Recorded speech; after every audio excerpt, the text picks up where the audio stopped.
Good morning बच्चों। आज हम जो है प्रणाली की बात कर रहे थे। लास्ट वीडियो में जब हम गणित को लास्ट बार हमने देखा था तब हम पढ़ रहे थे कि भाई हमने एक देशी प्रणाली और अंतरराष्ट्रीय प्रणाली पढ़ चुके थे, है ना। आज हम जो है रोमन प्रणाली की बात करते हैं कि भाई रोमन जो संख्या है वो किस तरह से लिखते हैं, कैसे क्या लिखते हैं। तो इसमें कुछ की पॉइंट्स हैं जिन्हें हमें याद रखना है कि भाई पहला फर्स्ट है, फिर बी है, फिर एक्स है, ठीक है। पहले हमारा 1, फिर 5, फिर 10 हो गया हमारा, है ना। और उसके बाद में x के बाद हमारा l, फिर c एंड आफ्टर d और m, ठीक है। अब इसको थोड़ा सा ना आसानी से समझते हैं कैसे किया है ये सब चीजें। देखो बच्चों, जब आपको एक हो, एक के लिए रोमन प्रणाली में हम लिखते हैं कुछ इस तरह से, ठीक है। 5 के लिए लिखते हैं b की फॉर्म में, और 10 के लिए लिखते हैं x के फॉर्म में, 50 के लिए लिखते हैं l, और c के लिए लिखते हैं 100, और d का मतलब हो गया 500, और m का मतलब कितना हो गया 1000। बच्चों अब एक छोटी सी बात है यहाँ पे जो हमें समझनी है। बेसिकली इसको जो हम लॉन्ग फॉर्म में इस्तेमाल नहीं करते भाई। जब हम करोड़ों में मिलियंस की बात करें, बिलियंस की बात करें, तो हम इस प्रणाली का इस्तेमाल नहीं करते, है ना। रोमन नंबर्स का इस्तेमाल नहीं करते। रोमन नंबर्स का मोस्ट प्रोबेबली आप इस्तेमाल करते हैं 5000 तक अधिकतम, ठीक है। उसके बाद आप इसका इस्तेमाल नहीं करते, क्योंकि इसको आप जब डिफाइन करना शुरू करोगे, जब इसको समझोगे बच्चों, तो ये देखो 1, 5, 10, 50, 100, 500 और 1000 पे इन्होंने खत्म कर दिया, है ना। उसके बाद लेटर्स ही नहीं है इनके पास, तो आप इसको बढ़ा सकते हो तो केवल 3000 कर सकते हो, और उससे अधिक नहीं कर सकते, ठीक है बच्चों। तो आप आज हम समझने वाले कि भाई हम इसको और बेहतर कैसे कर सकते हैं और कैसे क्या चीजें इनके बारे में समझ सकते हैं। अब आप समझिए, जो एक वाली है, एक जो है बच्चों, इसको आप अधिकतम 3 बार लिख सकते हो। ये देखो 3 बार किस किस को लिख सकते हो, एक तो एक वाले को, ठीक है। इसका मतलब हो गया 3। क्या हो गया इसका मतलब 3 बच्चों, ठीक है। एक हो गया हमारा x, x का मतलब कितना हो गया 30 हो गया बच्चों, ठीक है। एक हमारा l है जिसका मतलब कि 50 है। अब सुनो, एक हमारा c जिसका मतलब 300 हो गया, ठीक है। हमें जो है 3 बार किसी को अगर अधिकतम लिख सकते हैं तो पहला i को, फिर x को, फिर c को, इनको केवल 3 बार लिखा जा सकता है, ठीक है। अब हम समझते हैं बच्चों इसमें घटाना जोड़ना कैसे क्या सब चलता है, वो सारी चीजें हमें बहुत बारीकी से सीखने की जरूरत है, और क्यों है कैसे है वो भी हम इसमें पता करेंगे, है बच्चों। चलो अब देखो, जैसे आपको लिखना है 1, तो आपने क्या किया, केवल आई बना दी, ठीक है। आपको लिखना है 2, तो आपने 2 आई बना दी, है ना। आपने 3 लिखना है तो 3 आई बना दी। अब हमने कहा भाई किसी भी संख्या को केवल आई, एक्स और सी को अधिकतम 3 बार लिख सकते हो। अभी आपको 4 लिखना है। क्या लिखना है 4, तो 4 को 4 बार आई नहीं लिख सकते, है ना। तो आप क्या करेंगे, जब आप उसको 3 बार नहीं लिख सकते तो कुछ ना कुछ तो और तरकीब अपनानी पड़ेगी ना। तो हम क्या करते हैं कि इससे नजदीक संख्या क्या है 5, तो 5 को क्या बोलते हैं बच्चों, 5 को बोलते हैं 5 को b बोलते हैं, ना। तो b में से 1 कम करेंगे तो कितना बचेगा 4। तो जब आपको कोई भी संख्या में से कम करना होता है तो उसको लिख देते हैं पहले, ठीक है। आई वी कितना हो गया आपका 4 हो गया, ठीक है। अब आप करें भाई कि हमें 5 बनाना है ना, तो 5 को तो सीधे बी लिख दिया। अब आपने 6 लिखना है, तो बच्चों आपके पास 6 थोड़ी है, तो बच्चों बी के इधर आई लिखोगे तो 1 कम हो जाएगा, बी के इधर आई लिखोगे तो 1 बढ़ जाएगा, सही है। तो 6 हो गया। अब आपको 7 लिखना है, तो वी आई आई, सही है। अब आपको लिखना है कि भाई 8 लिखना है आपको, तो कैसे करेंगे वी आई आई, ठीक है। अब देखो हमने कहा 3 बार लिख सकते हो, तो कितना हो गया 5 और 3 8 हो गया। अब आपको 9 लिखना है, तो 9 लिखने के लिए क्या करना है आपको, 9 के बराबर संख्या कौन सी है 10, और 10 का हमारे पास है क्या है x, 10 का हमारे पास वैल्यू है वो क्या है बच्चों x।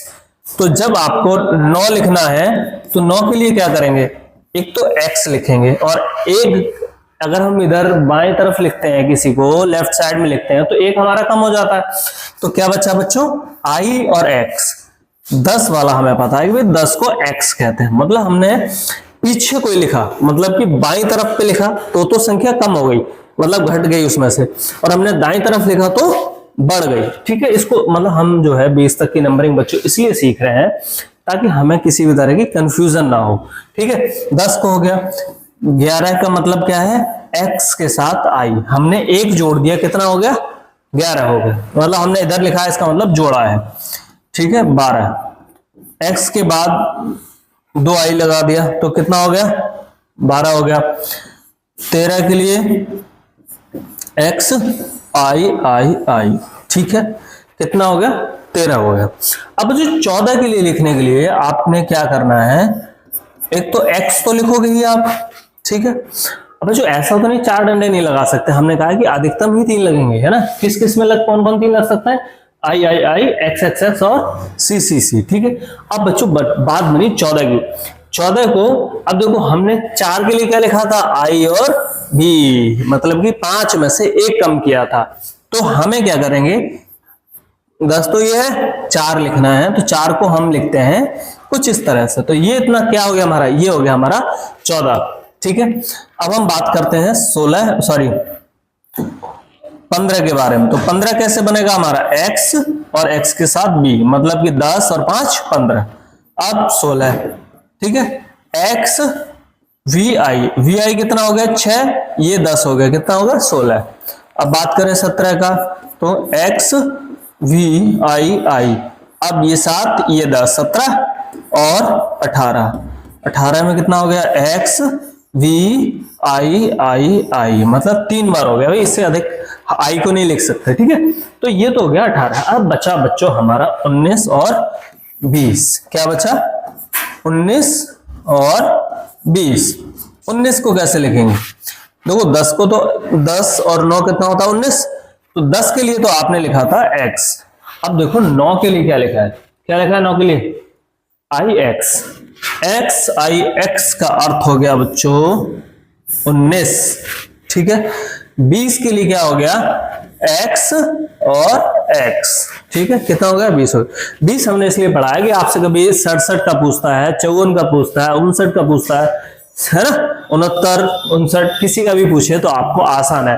आपने क्या करना है कि भाई देखो जो दशमलव दहाई में है वो तो आप लिख लोगे, लेकिन इकाई वाली अंक आपको परेशान करेगी, तो उसके लिए हमने किया था। ठीक है, मतलब कि ये देखो 1 के लिए 1 डंडा, 2 के लिए 2 डंडे, 3 के लिए 3 डंडा, और 4 के लिए i और v, 5 के लिए v, 6 के लिए vi, 7 के लिए vii, 8 के लिए vi, है ना, 9 के लिए ix, 10 के लिए x, 11 के लिए xi, 12 के लिए xii, 13 के लिए xi और i। ठीक है बच्चों, 14 के लिए xib, 15 के लिए xb, 16 के लिए xbi, 17 के लिए xbii, 18 के लिए xbi। तो बच्चों ये थोड़ा सा आपका कंफ्यूजन यहाँ पे खत्म हुआ, है ना। अब इसको और चीजें देखते हैं बच्चों, इसमें आपने जैसे आपसे कोई पूछे कि भाई अब तो ये हो गया, ठीक है, अब इसमें थोड़ा सा इसको हम थोड़ा ऊंचे स्तर पे ले चलते हैं। जैसे आपसे किसी ने कहा कि भाई आपको 60 लिख के दिखाना है बच्चों, क्या लिखना है 60। अब 60 होता है 50 और 10 कितना होता है 60। 50 के लिए क्या बोलते हैं हम L, और 10 के लिए क्या बोलते हैं X। 60 हो गया हमारा। ठीक है, आपको 70 बनाना है तो L के साथ में X और X लगा दो। ठीक है, अब आपको बनाना है 90। ठीक है, 90 बनाना है। 90 कैसे बनाएंगे बेटा, 100 के लिए क्या बोलते हैं C में से 10 कम करना है, तो बेटा X हम इधर लिख देते हैं, है ना। और अगर हमें 110 बनाना होता तो C के X इधर लिख देते, मतलब 100 प्लस 10, है ना। यहाँ पे क्या हुआ था, सॉरी यहां हुआ था बच्चों 10 माइनस 100, कुछ इस तरह से समझो इसको। ठीक है, अब जैसे आपसे किसी ने कहा कि भाई आपको बनाना है 180, है ना, कितना बनाना है 180, आपने 180 बनाना है, तो भैया 180 का तो कुछ होता नहीं है। 180 का क्या है,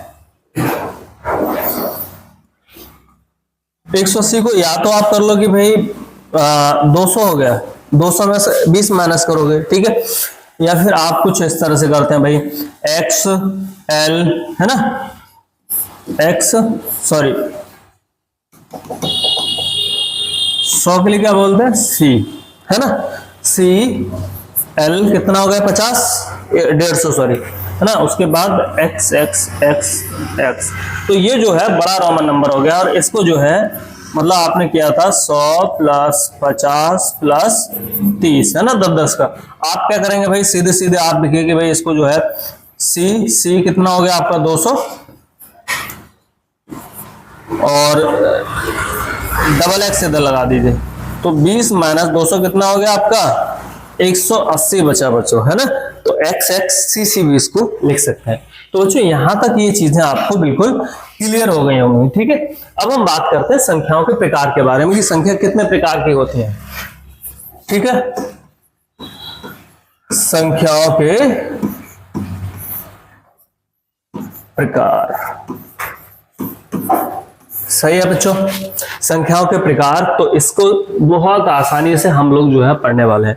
एक तो है बच्चों की सबसे पहली जो हमारी संख्याएं हैं वो है प्राकृतिक संख्याएं। कौन सी होती है,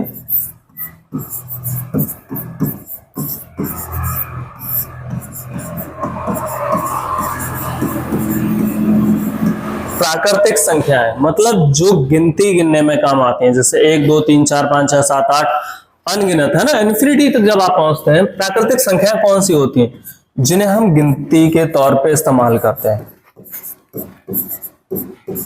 है ना। डॉट डॉट्स का मतलब है ये कभी खत्म नहीं होगा, आप गिनते चले जाइए, है ना। ये प्राकृतिक संख्या कौन सी होगी, 1 2 3 4 5 6 7 8 इस तरह से, ठीक है। अब हम बात करते हैं बच्चों, एक होती है पूर्ण संख्याएं। क्या होती है, पूर्ण संख्या। प्राकृतिक संख्याओं को इंग्लिश में बोलते हैं बच्चों नेचुरल नंबर्स। क्या बोलते हैं, नेचुरल नंबर्स, ठीक है। अब हम बात करते हैं बच्चों सेकंड वाले की। सेकंड का मतलब है पूर्ण संख्याएं, पूर्ण संख्या है, ठीक है। पूर्ण संख्या को बोलते हैं होल नंबर। मतलब पूर्ण संख्या का मतलब है भाई उसके बाद कोई संख्या बचे ही नहीं, पूर्ण हो जाए। तो बच्चों ये तो गिनती है 1 2 3 4 5, अब इसमें ऐसा क्या छूट रहा है जो जिसको लगा दो तो पूरा हो जाएगा, तो वो है बच्चों जीरो, है ना।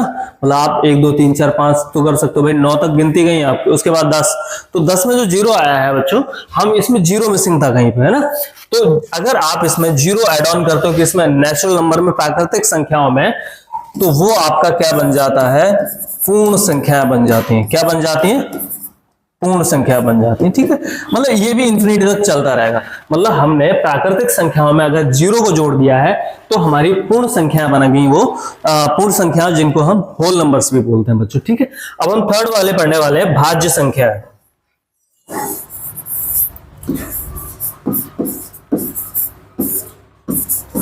भाज्य संख्याओं का अर्थ क्या होता है बच्चों, जिनको हम भाग दे सकते हैं, ठीक है, जिनको हम कंपोजिट नंबर के नाम से भी जानते हैं। किस नाम से, कंपोजिट नंबर्स। अब बच्चों ये बताओ कि भाज्य संख्याएं कौन कौन सी होती है हमारी।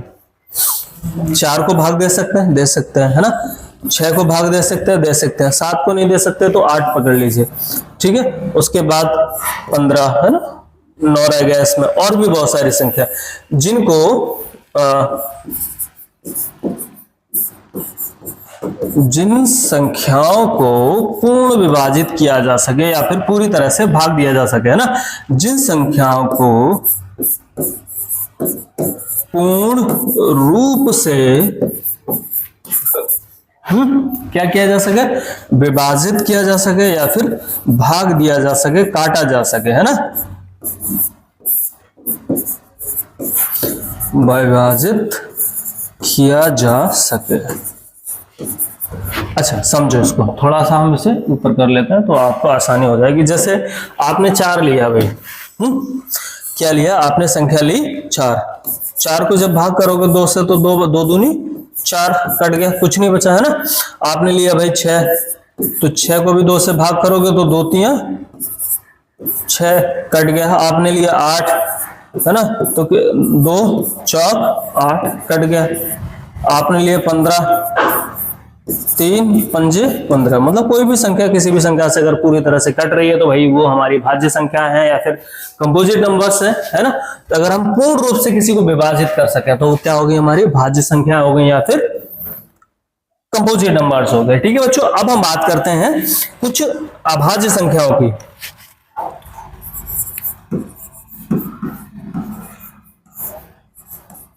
अभाज्य संख्या। अच्छा, अभाज्य संख्याओं को एक और चीज बोलते हैं प्राइम नंबर। मतलब भाई प्राइम है ना, ये किसी से जो है कटेंगी नहीं। वह संख्याएं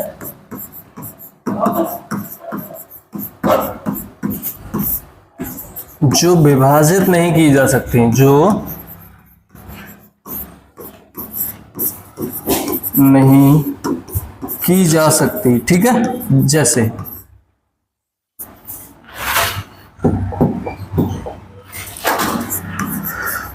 बताओ कौन कौन सी होती हैं बच्चों, बताओ। जो हमारी प्राइम नंबर्स कौन सी होती हैं बच्चों? 2 3 7 सॉरी 2 3 5 7 11 13।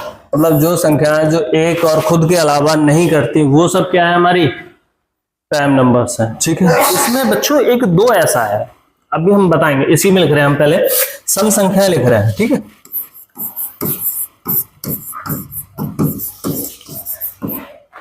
सम संख्या। ठीक, अब जो सम संख्या जो होती है उसको हम ना बोलते हैं इवन नंबर्स। क्या बोलते हैं? Even numbers. ठीक है, अब सम संख्याएं वो होती है जिन्हें 2 से विभाजित किया जा सके, जिन्हें 2 से विभाजित किया जा सके। ठीक है, जैसे कि 4 हो गया है ना, 8 हो गया, 10 हो गया। ठीक है, अब जो जैसे आपका जो भाज्य संख्या है वो तो है भैया, आप मतलब जिनको 2 से विभाजित कर सकते हैं वो आपकी क्या हो गई? सॉरी, सम संख्या हो गई। ये होती है 2 4 6 8 10 12 14 16। मतलब एक के बाद एक लिखते जाएंगे तो सब क्या हो जाएंगे? आपकी इवन नंबर्स हो जाएंगे। ठीक है, इवन नंबर्स हो जाएंगे, सम संख्या हो जाएंगे। तो बच्चों एक और समस्या है इसके साथ में।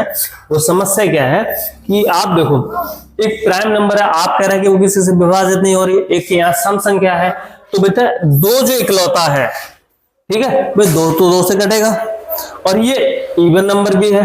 ठीक है, तो 2 एक इकलौता ऐसा संख्या है जो प्राइम नंबर भी है और सम संख्याएं भी है। ठीक है, मतलब इसका अर्थ है प्राइम नंबर्स का जो कि केवल 1 से कटे या खुद से कटे। तो 2 या तो खुद से कट सकता है या 1 से कट सकता है, तो इसलिए केवल 2 को हम प्राइम नंबर की श्रेणी में भी रखते हैं, कैटेगरी में रखते हैं, और सम संख्याओं की कैटेगरी में भी इसको रखते हैं। ठीक है बच्चों, अब हम बात करते हैं विषम संख्याओं की। तो विषम संख्याएं कौन कौन सी होती हैं वो भी इस पे भी एक बार गौर कर लीजिएगा। ठीक है,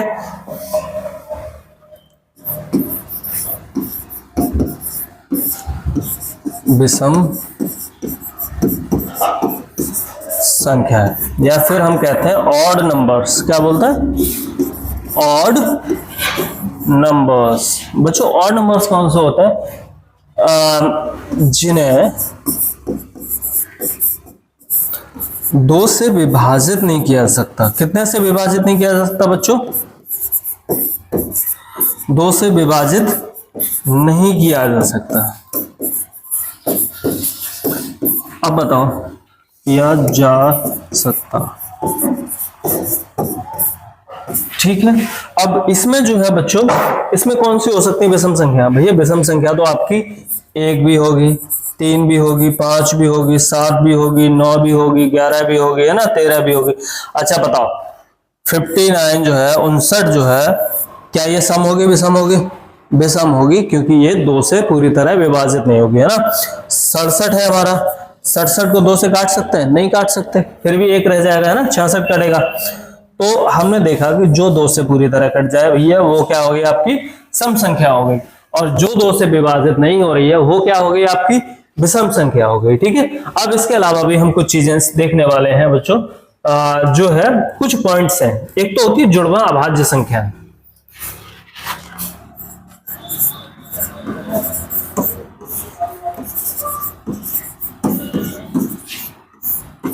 वैसे जनरली इससे सवाल पूछे नहीं जाते, लेकिन हाँ एक दो बार देखने को मिला है, तो हम इसको पढ़ेंगे जरूर।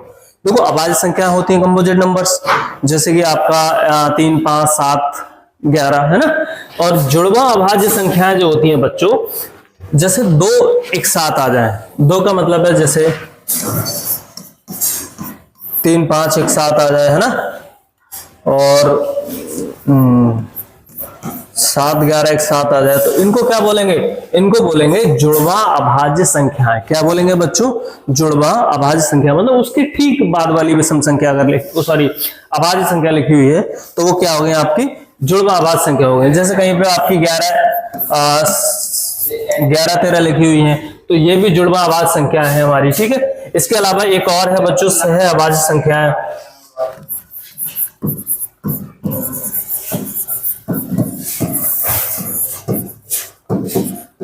सह अभाज्य संख्याएं, ठीक है। सह अभाज्य में क्या है बच्चों? इसमें हमें एक चीज देखनी है, जैसे 3 है, 3 के साथ 4 लिखा है, मतलब एक संख्या आपकी कंपोजिट हो, प्राइम हो, और दूसरी आपकी क्या हो, जो कट जाए किसी से भी, है ना। जैसे 7, 15 है, ये आपकी सह अभाज्य संख्या है, मतलब एक संख्या तो आपकी कंपोजिट है, एक संख्या आपकी नहीं कट रही है, अभाज्य है, प्राइम नंबर है, एक संख्या आपकी प्राइम नंबर है, और एक जो है किसी से भी विभाजित हो सकती है, 2 से हो, 3 से हो, मतलब वो सम विषम हो सकती है। लेकिन बात क्या है कि उसमें एक अभाज्य संख्या है केवल, और जुड़वा अभाज्य संख्या है, मतलब कि दोनों ही अभाज्य संख्या है आपकी। दोनों अगर अभाज्य संख्या है तो उसको बोलेंगे जुड़वा अभाज्य संख्या है, और केवल एक अभाज्य संख्या है ग्रुप में, तो उसको बोलेंगे सह अभाज्य संख्या है, ठीक है बच्चों। अब इसके बाद कुछ ना कुछ थोड़ा सा ना एक महत्वपूर्ण पॉइंट है बच्चों, जिन्हें हमें जानने को जरूरत है, ठीक है। पहला पॉइंट याद करो, 0 प्राकृतिक संख्या नहीं है, ठीक है। 0 लगाने के बाद प्राकृतिक संख्या पूर्ण संख्या बन जाती है ना, तो 0 प्राकृतिक संख्या नहीं है। क्या नहीं है? प्राकृतिक संख्या नहीं, सही है, 0 प्राकृतिक संख्या नहीं है, ठीक है। उसके बाद दूसरा, 0 सबसे छोटी पूर्ण संख्या है, सबसे छोटी पूर्ण संख्या है। सबसे छोटी का मतलब अब ये पूर्ण संख्या शुरू ही किससे हो रही है? 0 से शुरू हो रही है, ठीक है। कभी कभी आपसे डायरेक्टली भी पूछा जाए तो आप उसको सही से आंसर कर पाओ, ठीक है। ये चीज हमें इसलिए जानना है। एक और है, एक जो है भाई, कोई कहता है एक जो है भाज्य है, अभाज्य है, तो भैया एक ना तो अभाज्य है ना भाज्य है, ठीक है। मतलब एक को ना विभाजित किया जा सकता है और विभाजित नहीं किया जा सकता है, विभाजित हो सकता है, दोनों ही नहीं है, ठीक है। भाज्य अभाज्य दोनों नहीं है, क्या है? एक। अगर आपसे कभी भी पूछा जाता है तो, ठीक है। 2 सबसे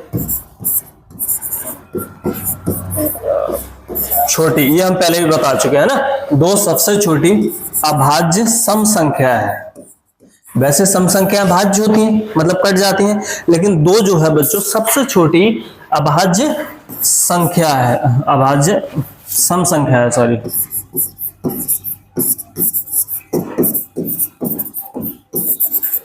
बच्चों सबसे महत्वपूर्ण आपका कुछ है तो ये है, आपको एक एक पॉइंट को बहुत बारीकी से ध्यान रखना है, ठीक है। 4 सबसे छोटी भाज्य संख्या है।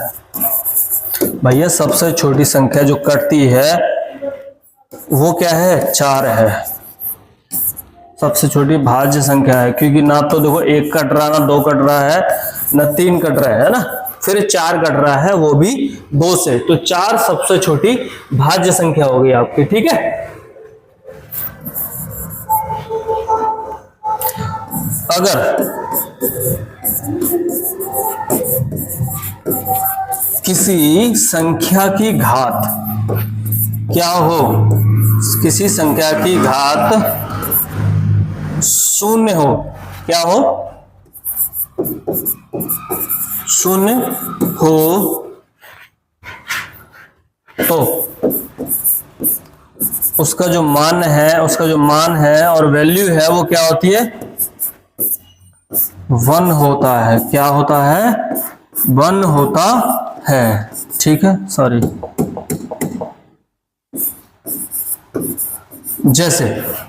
जैसे के तौर पे हम देख लेते हैं, आपने कहीं लिखा देखा, क्या लिखा देखा कि भाई कोई संख्या है उसके ऊपर क्या लग रहा है, 0 लग रहा है। क्या लग रहा है, 0। जैसे 8 के ऊपर 0 लग रहा है, इसकी वैल्यू कितनी होगी, 1। ठीक है, 11 के ऊपर 0 लग रहा है, इसकी वैल्यू कितनी होगी, 1। 1000 के ऊपर 0 लग रहा है, इसकी वैल्यू कितनी हो गई, 1। 15000 के ऊपर 0 लग रहा है, इसकी वैल्यू कितनी हो गई, 1। ठीक है, कितनी भी बड़ी छोटी संख्या हो, 1 के ऊपर 0 लग रहा है तब भी वैल्यू उसकी 1 है, 2 के ऊपर 0 लग रहा है तो भी उसकी वैल्यू जो है 1 है। अगर किसी भी संख्या की घात शून्य है तो भैया उसका जो मान है, उसकी जो वैल्यू है वो क्या होगी, 1 होगी। ठीक है, जैसे कहीं कहीं आपको गुणा करने के लिए दे देता है कि भाई आपसे भैया बहुत बड़ी संख्या लिख के दे दी है ना, कि भाई इसको करो, तो भैया आप कहोगे भाई किसको, इसकी वैल्यू कितनी होगी, तो भैया 8 3 3 8 की घात अगर 0 है तो इसकी वैल्यू कितनी होगी, 1। और 2 इसको कर लो भाई, सिंपल कर लो बिल्कुल, 2 दूनी 4, 4 दूनी 8, 8 दूनी 16, या फिर उसको 4 गुणा 4 कर लो, है ना, 4 चौक 16, वैल्यू कितनी आ गई, 16। मतलब वैल्यू कितनी थी, केवल 16 थी। क्या थी, 16 थी। और हमें इसको देख के डर भी लग रहा था, अगर हमें नहीं पता होता कि किसी की अगर घात शून्य हो तो उसकी जो वैल्यू है वो 1 हो जाती है, तो फिर पूरा जो सिस्टम है बच्चों वो गड़बड़ हो जाएगा। ठीक है, तो ये चीजें हो गई। अब इसमें हम जो है बच्चों कुछ संख्याओं को जोड़ने के बारे में सीखने वाले हैं कि भाई प्राकृतिक संख्याओं पर आधारित कुछ सूत्र देखने वाले हैं, तो अभी वो पढ़ेंगे। ठीक है,